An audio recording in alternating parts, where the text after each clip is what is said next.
Welcome to CRJ 112. This week we're taking a look at Chapter 4, which explores choice theory. Now, when you go to a fast food restaurant like McDonald's and you look at the menu, how do you decide what you want to eat? Do you carefully evaluate the choices and determine which ones you will enjoy the most? Or do you see which is most affordable? Or maybe you don't order something because you got it before and you really didn't like it or it didn't agree with you. Or really maybe your decision was based on a combination of those facts. Now, the other question I have for you is, do you think that people go through a similar process when deciding whether or not to commit a crime? So this chapter really looks at rational choice theory, which views crime as a function of a decision-making process in which a potential offender weighs the potential costs and benefits of an illegal act. Some criminologists believe that all crime is a function of this rational decision-making process, and that really lies in a variety of personal reasons: greed, revenge, need, anger, lust, jealousy, being a thrill seeker, or vanity. Now, in Chapter 1, rational choice theory really has its roots in classical criminology that we talked about in Chapter 1. That was developed by Beccaria.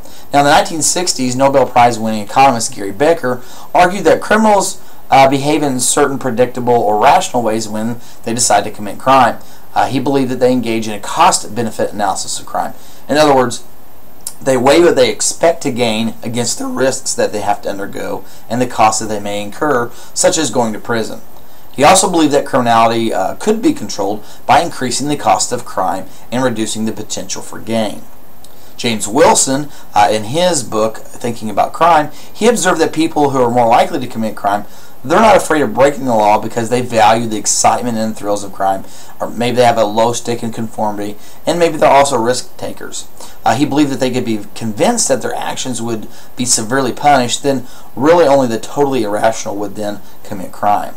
So the basic premise of both Wilson and Becker was that offenders choose crime after considering both personal factors and situational factors.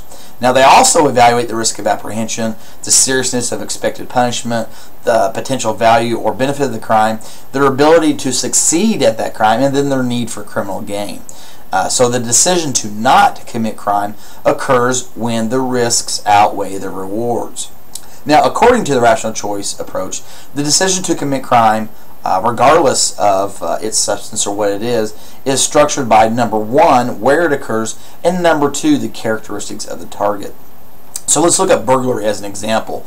The place that would be chosen by a burglar would probably be one with several valuable items, no security, no dog, no guardians, and during a time when they're not likely to get caught, such as during the week while people are at work, or maybe the weekend when they know someone's gone.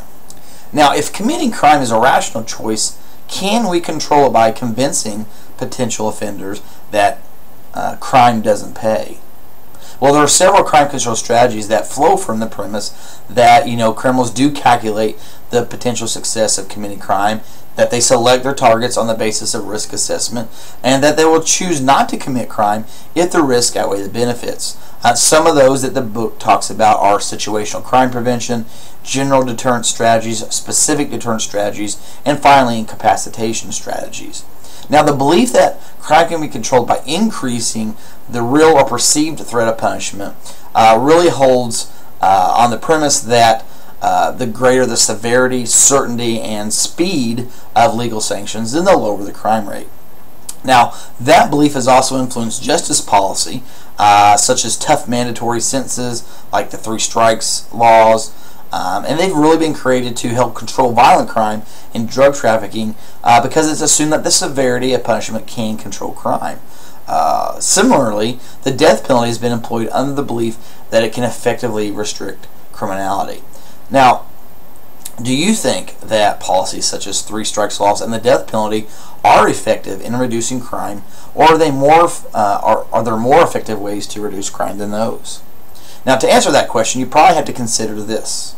Are criminals really rational decision makers, or are most of them motivated by uncontrollable psychological and emotional drives or social forces such as poverty and despair?